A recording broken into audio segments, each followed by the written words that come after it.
Hey hello guys, welcome back. I hope आप सब अच्छे होंगे। तो आज का जो हमारा टॉपिक है, आज हम पढ़ने जा रहे हैं आपका जेनेटिक्स का बेसिक्स। ठीक है। तो बेसिक्स में मैं आपको बेसिक्स टर्म्स जो है वो 8-10 वो मैं बताऊंगा आपको। बट उससे पहले ना मैं आपको सिलेबस का जो है एक ओवरव्यू दे देता हूँ दोबारा से। मतलब जो जो टॉपिक्स आपके कैसे कैसे हम पढ़ेंगे इसमें, तो 5 मिनट के अंदर मैं आपको बताऊंगा। उसके बाद हमारे जो बेसिक्स टर्म्स हैं वो आपके शुरू हो जाएंगे। ठीक है। तो अगर आपको डायरेक्टली उस पर जाना तो 5-6 मिनट के बाद आप वो देख लेना। क्योंकि मुझे आपका सेल बायोलॉजी और इसको लिंक करना है एक बार। ठीक है। तो वो आपको बहुत अच्छे से क्लैरिटी हो जाएगी, सिलेबस भी याद हो जाएगा आपको। ओके। तो आगे देखो, ये यहाँ पे कनेक्ट कर सकते हैं। ठीक है। चलिए, टेलीग्राम चैनल आपका ये ग्रुप है या हमारा चैनल है। ठीक है। तो ये इंस्टाग्राम की आईडी है और ये आपकी ईमेल आईडी है। ठीक है। जहाँ भी आपको कन्वीनियंट लगे कनेक्ट करिए, सवाल पूछिए अपना। ठीक है। चलो, तो अब लेक्चर शुरू करते हैं। तो बेसिक बताने से पहले थोड़ा सा मैं चाहता हूँ आपको थोड़ी सी आउटलाइन दे दो पहले, है ना। थोड़ा सा मतलब सेल बायोलॉजी में जो पार्ट दिया हुआ है वो जेनेटिक्स का ही पार्ट है, बट उन्होंने सिलेबस में सेल बायोलॉजी में दिया है। तो मैं उसको लिंक कर देता हूँ एक बार आपको, ताकि सिलेबस समझ के आप आसानी हो जाए। 5 मिनट में मैं समझा देता हूँ। फिर उसके बाद बेसिक्स कुछ टर्म्स हैं 5-10 मुझे वो बतानी है, और उस तरह से फिर हम इस टॉपिक को कंक्लूड करेंगे। ठीक है। तो सबसे पहले देखो कि मतलब शुरू से शुरू करते हैं। तो सेल है हमारे पास। ठीक है। ये सेल है। तो सेल के अंदर आपका न्यूक्लियस है। ठीक है। और इस न्यूक्लियस में आपके पड़े हुए हैं क्रोमोसोम्स। क्या पड़े हुए हैं? क्रोमोसोम्स। ठीक है भाई। अब यहाँ पे क्रोमोसोम्स पढ़ रहे हैं। ठीक है। तो एक तो हम सेल के बारे में पढ़ेंगे, ये हमारा सिलेबस का पार्ट है सेल बायोलॉजी में। न्यूक्लियस के बारे में पढ़ेंगे, फिर क्रोमोसोम के बारे में पढ़ेंगे। यहाँ पर क्रोमोसोम के टाइप्स आ जाएंगे आपके। ठीक है। टाइप्स में जैसे आपका पॉलीटीन आ जाएगा, पॉलीटीन क्रोमोसोम, लैम्ब्रश क्रोमोसोम। ठीक है। तो ये सब आ जाएगा इसमें। फिर उसके बाद आप क्रोमोसोम किस चीज़ का बना होता है? क्रोमोसोम आपका बना होता है क्रोमेटिन का। किसका बना होता है?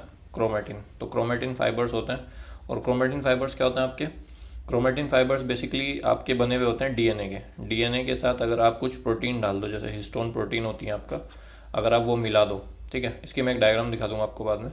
तो क्रोमेटिन फाइबर्स में, सॉरी, डीएनए जो है वो जब हिस्टोन प्रोटीन पे ऊपर लिपट जाता है, बीड लाइक स्ट्रक्चर, तो हम उसको क्रोमेटिन बोलते हैं। और जब ये क्रोमेटिन कंडेंस हो जाता है तो आपका क्रोमोसोम बन जाता है, और ये क्रोमोसोम आपका न्यूक्लियस में पड़ा होता है। तो इतना तो समझ में आ गया होगा कि डीएनए और क्रोमोसोम क्या है। तो डीएनए जब हिस्टोन के साथ मिलता है तो क्रोमेटिन बनाता है, और यही क्रोमेटिन जब कंडेंस होता है तो क्रोमोसोम बनाता है। तो आप बोल सकते हो कि DNA is equivalent to chromosome एक तरह से। ठीक है। बस कंडेंसेशन में प्रोटीन्स कुछ हेल्प कर रही हैं। तो यहाँ पे क्रोमेटिन फाइबर जब पढ़ेंगे तो यहाँ पर इसका मतलब क्या है, यहाँ पर हम ऑर्गेनाइजेशन ऑफ क्रोमेटिन दिया हुआ है टॉपिक में हमारे। ठीक है। मैं यहाँ पे आपको ये बता रहा हूँ कि सिलेबस का कौन सा पार्ट कवर होता जाएगा। क्रोमेटिन, तो ये दिया हुआ है। तो क्रोमेटिन में भी आपका हेट्रोक्रोमेटिन और यू क्रोमेटिन वो सब हम देखेंगे जब सेल बायोलॉजी पढ़ेंगे। तो आपका ये हो गया डीएनए के साथ हिस्टोन प्रोटीन मिली हुई है। ठीक है। तो जैसे हम डीएनए पढ़ेंगे वैसे ही आरएनए भी होता है हमारी बॉडी में। तो आरएनए के बारे में पढ़ेंगे, है ना। और आरएनए से आपका राइबोजाइम टेक्नोलॉजी वाला एक पार्ट है, राइबोजाइम टेक्नोलॉजी। तो ये सिलेबस में मेंशन है, तो ये हम वहाँ पे पढ़ेंगे। ठीक है भाई। चलो अब आगे बढ़ते हैं। तो आरएनए और डीएनए दोनों क्या आपके न्यूक्लिक एसिड है? क्या है? दोनों दोनों न्यूक्लिक एसिड है। तो न्यूक्लिक एसिड वाला पार्ट टॉपिक में दिया हुआ, ये भी कवर हो जाएगा। फिर अब उसके बाद क्या होता है, डीएनए जो है जब अपने आप को रेप्लिकेट करता है, मतलब डीएनए से जब डीएनए बनता है तो that is called replication. Replication. फिर डीएनए से आपका आरएनए बनता है तो that is transcription. And then RNA से आपका प्रोटीन बनता है, सो दैट इज़ ट्रांसलेशन। ठीक है। तो ट्रांसक्रिप्शन, रेप्लिकेशन, ट्रांसलेशन, ये 3 पार्ट दिए हुए हैं, तीनों पार्ट कवर। फिर जब आप जीन वगैरह की स्टडी करते हो तो उसको बोलते हैं जीनोमिक्स। क्या बोलते हैं? जीनोमिक्स। होल जीनोम स्टडी वो जीनोमिक्स होता है, और होल प्रोटीन स्टडी वो प्रोटियोमिक्स होता है, प्रोटियोमिक्स। तो ये सिलेबस में मेंशन है जीनोमिक्स और प्रोटोमिक्स, तो ये कवर हो जाएगा। ठीक है। उसके बाद आपका जब डीएनए को अगर देखोगे आप, तो डीएनए आपका कुछ ऐसा होता है, आपका एक हेलिकल स्ट्रक्चर होता है, डबल हेलिक्स स्ट्रक्चर। तो इसमें ऐसे जब आप डीएनए को देखोगे तो मतलब मैंने क्या करा, ये कंडेंस फॉर्म थी ऐसे पड़ी हुई, मैंने उसको खोल दिया। ठीक है। तो इसमें कुछ पार्ट तो होता है फंक्शनल पार्ट, कुछ पार्ट क्या होता है? फंक्शनल। और कुछ पार्ट क्या होता है इसका? Non functional. ठीक है। ये तो पता ही होगा आपको। मतलब मेजोरिटी नॉन फंक्शनल होता है जिसको हम बोलते हैं जंक डीएनए। ठीक है। और जो फंक्शनल होता है, इस फंक्शनल डीएनए में प्रेजेंट होते हैं आपके जीन्स जो रेगुलेट करते हैं पर्टिकुलर कैरेक्टर को। ठीक है भाई। इतना समझ में आया? तो अभी हमें क्रोमोसोम क्या होता है वो पता चल गया, डीएनए क्या होता है हमें वो पता चल गया। जीन्स क्या होता है हमें वो पता चल गया, ठीक है। तो अगर ये जीन आपके मतलब क्रोमोसोम पे लोकेटेड है तो बेसिकली वो डीएनए ही है, तो डीएनए के जो कंडेंस हो गया वो क्रोमोसोम बन गया, तो जीन्स हमारे फंक्शनल पार्ट होता है डीएनए का, ठीक है। ये सब मैं लिखवा दूंगा आपको दो दो पॉइंट में कि जीन क्या होता है, डीएनए क्या होता है, क्रोमोसोम, अलील वलील सब आ जाएगा, ठीक है। तो उसके बाद फिर आप जब ये फंक्शनल पार्ट हम पढ़ेंगे तो जब जीन आ जाएगा तो जीन की जब स्टडी करेंगे तो उसके लिए हम ह्यूमन जीनोम प्रोजेक्ट पढ़ेंगे, ठीक है। तो ये फिर इसका कंसेप्ट क्या है, मॉडर्न कंसेप्ट ऑफ जीन, ये हम पढ़ेंगे, ठीक है। फिर स्प्लिट जीन क्या है वो हम पढ़ेंगे, ठीक है।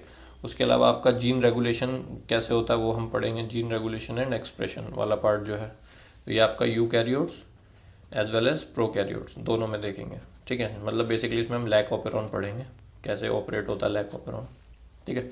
तो जीन रेगुलेशन एक्सप्रेशन वाला हो गया, और आपका जेनेटिक कोड भी यहीं पे कवर हो जाएगा। देखो ये सारा पार्ट जो है सिलेबस का वो सारा ऐसे कवर हो जाएगा, ठीक है। फिर जीन की अगर हम बात करें तो जीन के कुछ वेरिएंट्स होते हैं, ठीक है। उन वेरिएंट्स को हम बोलते हैं अलील। अभी मैं अच्छे से समझाऊंगा जीन और अलील। मतलब एक जीन है, ठीक है, उसके दो वेरिएंट है, ठीक है, उसको हमने क्या बोला, अलील बोला। तो जब हम अलील पढ़ेंगे तो यहाँ पर अलील में आपका मल्टीपल अलील वाला पार्ट कवर हो जाएगा, मल्टीपल अलील। और इसमें आपका जेनेटिक्स ऑफ ब्लड ग्रुप भी आ जाएगा, जेनेटिक्स ऑफ ब्लड ग्रुप, ठीक है। तो इतना पार्ट कवर हो गया। उसके अलावा फिर आप यहाँ पे मेंडल लॉ भी पढ़ेंगे, मेंडल लॉ ऑफ इनहेरिटेंस, ठीक है, वो आ जाएगा। फिर हम लिंकेज पढ़ेंगे, रिकॉम्बिनेशन पढ़ेंगे, है ना, और जेनेटिक हिस्ट्री पढ़ेंगे। अगर मान लो किसी फैमिली की जेनेटिक हिस्ट्री पढ़नी है तो आपके लिए उसके ऊपर करना पड़ेगा पेडिग्री एनालिसिस, पेडिग्री एनालिसिस, ठीक है भाई, पेडिग्री एनालिसिस। और जब आपने हिस्ट्री करी, पेडिग्री एनालिसिस करी, मान लो इसमें कुछ एनोमली हो गई, ठीक है, एनोमली क्यों होगी, म्यूटेशन की वजह से हो सकती है, तो म्यूटेशन एंड म्यूटाजेनेसिस वाला टॉपिक जो है वो आपका यहाँ पे कवर हो जाएगा, ठीक है। और जब म्यूटेशन म्यूटाजेनेसिस हुई तो कोई प्रॉब्लम हो जाएगी तो आप पढ़ेंगे hereditary, hereditary diseases in human, ठीक है भाई। तो हेरिडिटरी डिजीजेज इन ह्यूमन वाला पार्ट यहाँ पे आ गया। तो बेसिकली एक तरह से पूरा सिलेबस मैं आपको बता रहा हूँ। तो अब मान लो ये हो गया, तो अब इसको ट्रीट कैसे करोगे, ट्रीटमेंट और रिसर्च वाला पार्ट तो अगले पेज पे देखो। तो अब जो डिजीज़ हुई है उसको ट्रीटमेंट और रिसर्च वगैरह पार्ट में आप चले जाएंगे। मतलब बेसिकली यहाँ पे हम जेनेटिक इंजीनियरिंग की तरफ जा रहे हैं, ठीक है। तो कैसे हम उसको करेंगे, तो इसमें आप पढ़ेंगे रिकॉम्बिनेंट डीएनए टेक्नोलॉजी वाला पार्ट, प्लाज्मिड, कॉस्मिड, है ना, क्लोनिंग, डीएनए क्लोनिंग कैसे होती है वो वाला पार्ट आपका, ठीक है। और फिर थोड़ा एडवांस पढ़ेंगे तो डीएनए फिंगरप्रिंटिंग पढ़ेंगे, ठीक है, फिंगरप्रिंटिंग। और इसी में आपका आरएफएलपी पढ़ेंगे हम, आरएफएलपी आरएपीडी वाला पार्ट भी इसी में पढ़ेंगे, और एएफएलएफ वाला भी, ठीक है। तो ये सारा इसी में आ जाएगा। डीएनए क्लोनिंग और होल जीनोम की होल एनिमल क्लोनिंग वाला पार्ट भी इसी में हम पढ़ेंगे, ठीक है। तो इस तरह से आपका ये हमारा टॉपिक। और फिर कुछ अदर पार्ट रह जाएंगे हमारे, जैसे सेल सिग्नलिंग है, सिग्नलिंग मॉलिक्यूलर डिफेक्ट्स है, सेल डेथ, ट्रांसजेनिक्स और डीएनए ट्रांसजेनिक्स तो आपका यहीं पे आ गया, ठीक है। इसके अलावा जैसे ये वाला पार्ट मैं आपको क्रोमोसोम बता रहा था ना यहाँ पे, तो इस क्रोमोसोम में यहाँ पे हम वो भी पढ़ेंगे, क्या बोलते हैं, सेक्स क्रोमोसोम, ठीक है। तो क्रोमोसोम में सेक्स ऑटोसोम और सेक्स क्रोमोसोम होते हैं, तो सेक्स क्रोमोसोम कैसा है और उनका इवोल्यूशन कैसे हुआ वो देखेंगे, ठीक है। उसके अलावा सेक्स डिटर्मिनेशन भी हम देखेंगे, सेक्स डिटर्मिनेशन इन ड्रोसोफिला देखेंगे, और ह्यूमंस भी देखेंगे, ठीक है। तो इस तरह से आपका पूरा आधा सेल, बाकी तो सेल में जो पार्ट है वो तो बाकी सेल में है, जितने भी गोल्गी हो गया, है ना, और जितना भी सेल का पार्ट है वो तो है ही, वो तो सेल के अंदर है। उसके अलावा जो सेल में पार्ट था वो पूरा सिलेबस ये रहा, और बाकी जेनेटिक्स का पूरा सिलेबस आपके सामने है, ठीक है भाई। तो इस तरह से अब मैं कुछ बेसिक टर्म्स बता देता हूँ आप लोगों को कि डीएनए क्या है, क्रोमोसोम क्या है ना, तो वो सब मैं मतलब जो बता ही दिया आपको, थोड़ा सा इसको मैं बताता हूँ। तो सबसे पहले तो आपका जेनेटिक्स क्या होता है, व्हाट इज़ जेनेटिक्स। तो जेनेटिक्स कुछ नहीं होता, सिंपल सी लाइन में अगर मैं बोलूँ कि कैसे हेरिडिटरी हो रही है, मतलब एक जनरेशन से दूसरी जनरेशन में कैसे मतलब फॉर्मेशन हो रहा है वो, और जो उसके ट्रांसमिशन में जो चेंजेस आ रहे हैं, जो वेरिएशंस आ रही हैं, उनकी स्टडी को हम जेनेटिक्स बोलते हैं बेसिकली, ठीक है। स्टडी ऑफ जीन्स, या आप बोल सकते हो study of heredity and variation. इससे सिंपल आपको कुछ नहीं मिलेगा, कोई मतलब एग्जाम में तो जेनेटिक्स की डेफिनेशन आएगी नहीं, तो मैं समझाने के लिए बता रहा हूँ। तो स्टडी ऑफ हेरिडिटी, हेरिडिटी का मतलब होता है लाइक बिगेट्स लाइक, मतलब पेरेंट जो है अपना ऑफस्प्रिंग प्रोड्यूस करते हैं, सो दैट इज़ हेरिडिटी। और जब वो प्रोड्यूस करते हैं तो उसमें कुछ थोड़ा सा वेरिएशन आता है, सो दैट इज़ वेरिएशन। तो वेरिएशन मीन्स डिफरेंसेस, ठीक है। तो इन्हीं को जब हम पढ़ते हैं तो वो जेनेटिक्स आपका होता है, ठीक है भाई। तो पता ही है फादर ऑफ जेनेटिक्स कौन है, मेंडल वगैरह। मतलब अगर ओरिजिनल फादर ऑफ जेनेटिक्स बोलो तो मेंडल है, मेंडल, जी मेंडल बोलते हैं उसको। और अगर मॉडर्न जेनेटिक्स का फादर पूछे आपका तो बेटसन है, ठीक है। तो ये कुछ बातें हैं। उसके अलावा बेटसन ने ही टर्म एलील दिया था, है ना। और जो, और जैसे मैं आपको कौन कौन से टर्म बताने वाला हूँ, मेरा मेन मोटिव है जीन, एलील, कैरेक्टर, ट्रेट, ठीक है, ये सब। उसके अलावा होमोजाइगस, हेट्रोजाइगस, हेमीजाइगस, ठीक है, डोमिनेंट, रिसेसिव, ठीक है। तो ये सब टर्म्स मैं आपको बताता हूँ, है ना। मतलब चलो अगले पेज पे बताता हूँ। तो मैं आपको बताता हूँ पहले कैरेक्टर और ट्रेट में क्या फ़र्क है, ठीक है। तो कैरेक्टर मतलब क्या होता है?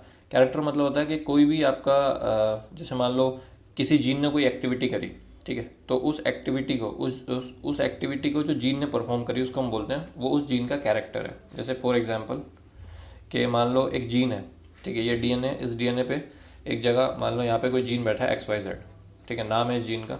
तो इस जीन ने एक्स वाई जेड जीन जो है वो हाइट को रेगुलेट करता है। किसको रेगुलेट करता है? हाइट को। मान लो यहाँ पर एक जीन बैठा है ए बी सी, ये जीन जो है आपका वो कलर को रेगुलेट करता है, ठीक है। तो ये कैरेक्टर हो गया, कलर एक कैरेक्टर हो गया, हाइट एक कैरेक्टर हो गया, क्योंकि ये जीन जो है वो इसको रेगुलेट कर रहा है। तो आप क्या बोल सकते हो कि the expression of the activity of the gene, या आप बोल सकते हो क्या, the expression due to the activity of different gene is called character, ठीक है। तो कैरेक्टर वो चीज़ है जो एक जीन अपनी एक्टिविटी के दौरान शो करता है। तो हाइट हो गया, कलर हो गया, तो ये सब कैरेक्टर है, ठीक है। और जब इस कैरेक्टर के डिफरेंट फॉर्म्स आ जाए तो उन फॉर्म को हम बोलते हैं ट्रेट। जैसे मान लो कि हाइट है आपका, अब हाइट आपकी टॉल भी हो सकती है और आपकी डॉफ भी हो सकती है, ठीक है। कलर है आपका रेड भी हो सकता है, ग्रीन भी हो सकता है। मान लो स्किन तो नहीं होगी रेड, स्किन कलर ले लेते हैं ना, चलो। तो मान लो ब्लैक हो गया, ठीक है, ब्राउन हो गया, वाइट हो गया, ठीक है। तो ये सब कलर हो गए। तो एक जीन था एक्स वाई जेड जो हाइट को रेगुलेट कर रहा था। तो जीन क्या हो गया आपका, कैरेक्टर क्या हो गया आपका, जो जीन एक्सप्रेस कर रहा है, ठीक है। और ये जो एक्सप्रेस कर रहा है जब इसकी डिफरेंट फॉर्म्स आती हैं तो उसको हम बोलते हैं ट्रेट। तो what is trait? Trait is different forms of a character. और कैरेक्टर क्या है आपका? Expression of the gene activity. समझ गए?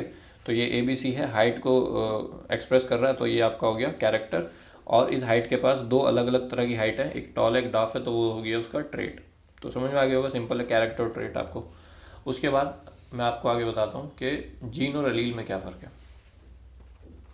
जीन एंड एलील, ठीक है। तो ऐसे समझ लो कि जो जीन है ना वो एक पर्टिकुलर ट्रेट को रेगुलेट करता है, ठीक है। जैसे मान लो हाइट ही है, तो हाइट का एग्जांपल मैं लेके आपको समझा रहा था। तो जीन जो है, gene is the basic unit of inheritance, ठीक है, जो आपका एक जनरेशन से दूसरी जनरेशन में ट्रांसफ़र होती है गैमेट्स के थ्रू, ठीक है। और यही एक पर्टिकुलर कैरेक्टर को एक्सप्रेस करता है, तो उसको हम बोलते हैं जीन। समझ में आ गया? तो डीएनए का एक पार्ट है जो फंक्शनल है, उसको हमने बोला gene. So gene is a segment of DNA. आप बोल सकते हो कि gene is a segment of DNA, क्योंकि डीएनए का ही पार्ट है। और आप ऐसे बोल सकते हो कि every gene is a DNA, but every DNA is not a gene. Simple सी बात है, क्योंकि जीन एक डीएनए का सेगमेंट है, तो हर जीन आपका डीएनए होगा क्योंकि वो डीएनए का पार्ट है। लेकिन हर डीएनए जीन नहीं होगा, क्योंकि डीएनए, अब ये वाला भी पार्ट डीएनए, बट ये अलग जीन है, ये अलग जीन है। समझ रहे हो मेरी बात?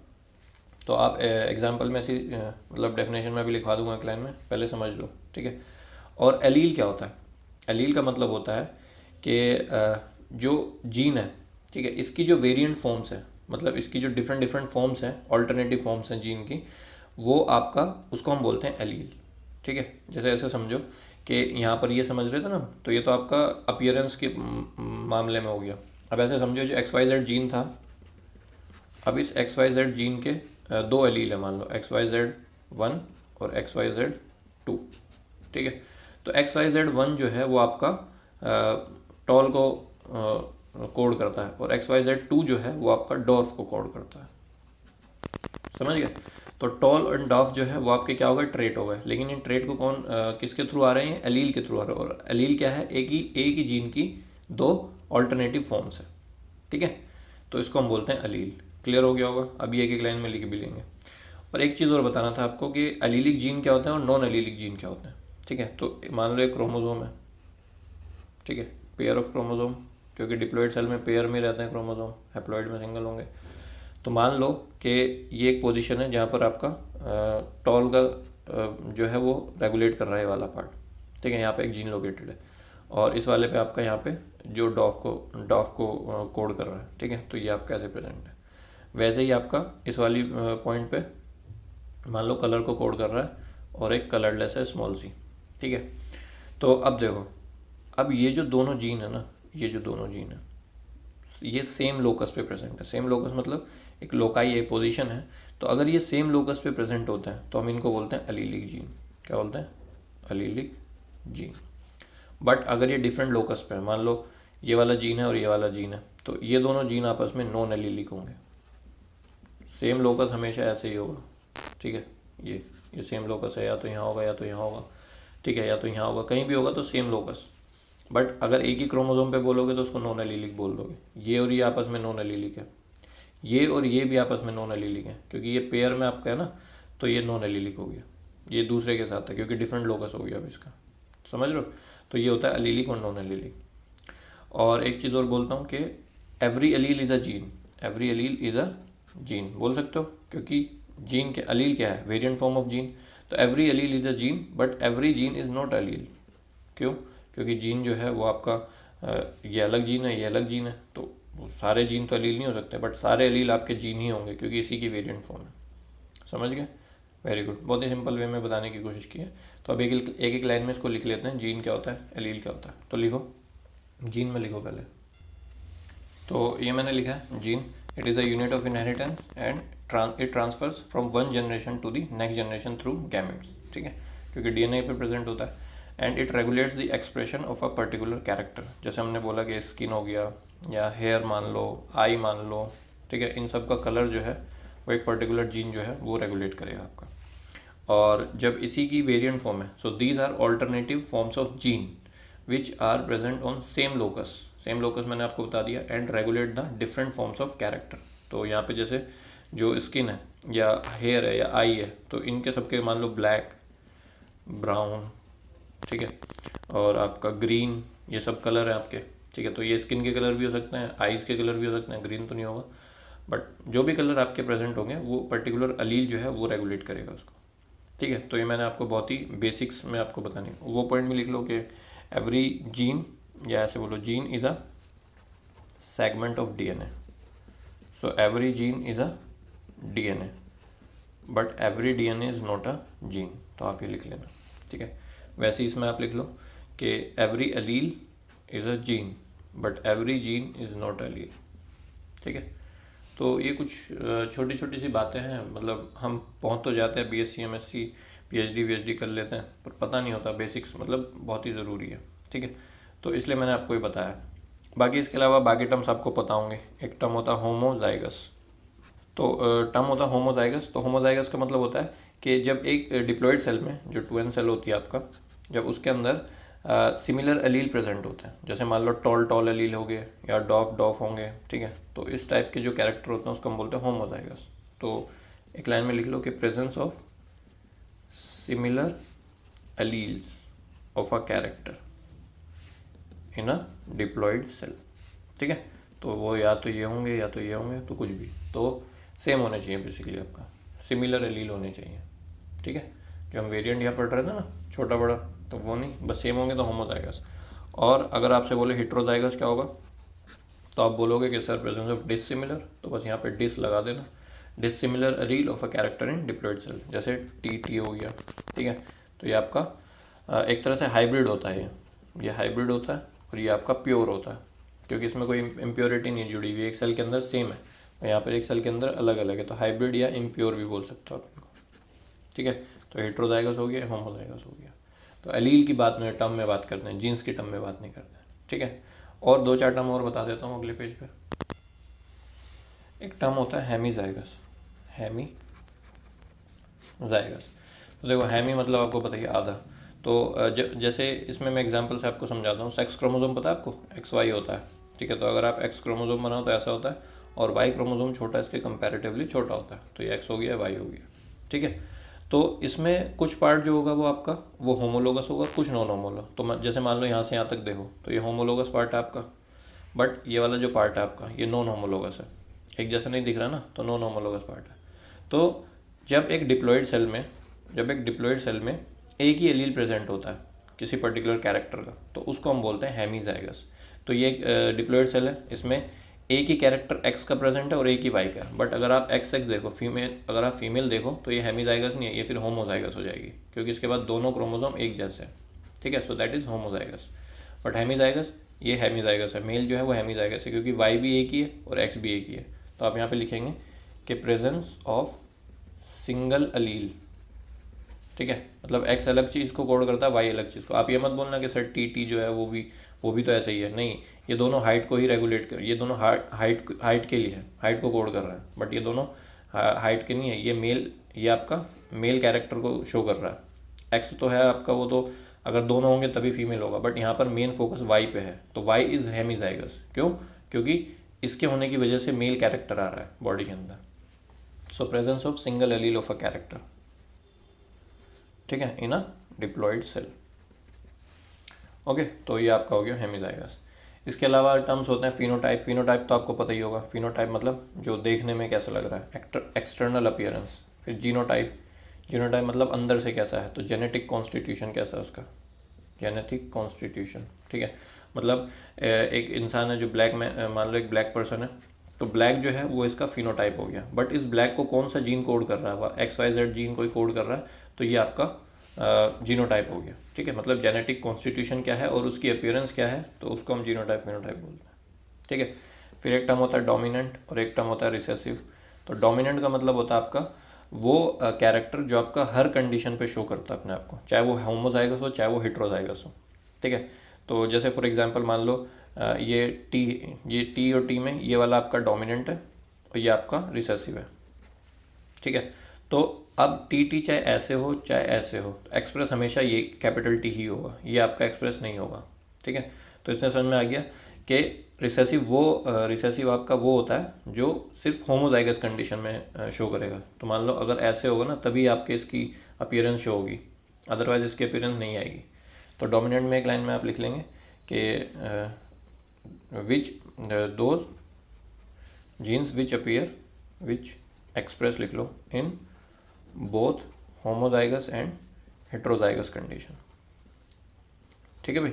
फिर वैसे ही रिसेसिव में लिख लो कि those genes which express only in homozygous condition. तो ये हेट्रोजाइगस और ये होमोजाइगस थी, तो इन दोनों में कौन एक्सप्रेस हो रहा है, ये, और ये आपकी होमोजाइगस है, तो आपका सिर्फ ये तभी एक्सप्रेस होगा रिसेसिव वाला। सो लिख लो दो jeans which express only in the homozygous condition, ठीक है। तो ये हो गया। फिर एक टर्म और होता है जीनोम। क्या होता है आपसे बोलते हैं जीनोम, तो जितने भी जीन्स प्रेजेंट है किसी हैप्लॉइड सेल में, ठीक है, हैप्लॉइड नंबर ऑफ क्रोमोसोम में जितने भी जीन्स प्रेजेंट होते हैं उसको हम बोलते हैं, उसका जीनोम है, वो उस ऑर्गेनिज्म का जीनोम है। जैसे मान लो एस्चेरिशिया कोलाई है, तो एस्चेरिशिया कोलाई के पास कितने जीन्स होते हैं, मुझे अभी एग्जैक्टली याद नहीं, मान लो 500 होते हैं, ठीक है, मान लिया। तो ये 500 जो है ना वो इसका जीनोम है, समझ गए। जैसे ह्यूमन है, ह्यूमन तो डिप्लॉयड है, बट हमारे पास जो नंबर ऑफ जीन है वो 30,000 है लमसम, ठीक है। तो 30,000, तो हमारा जीनोम हो गया 30,000 और इनका जीनोम हो गया 500। तो जीनोम क्या है, it is sum total of all the genes present on haploid number of chromosome, ठीक है भाई। तो वो जीनोम हो गया। फिर एक टर्म आपका जीन पूल होता है। व्हाट इज़ जीन पूल, ठीक है।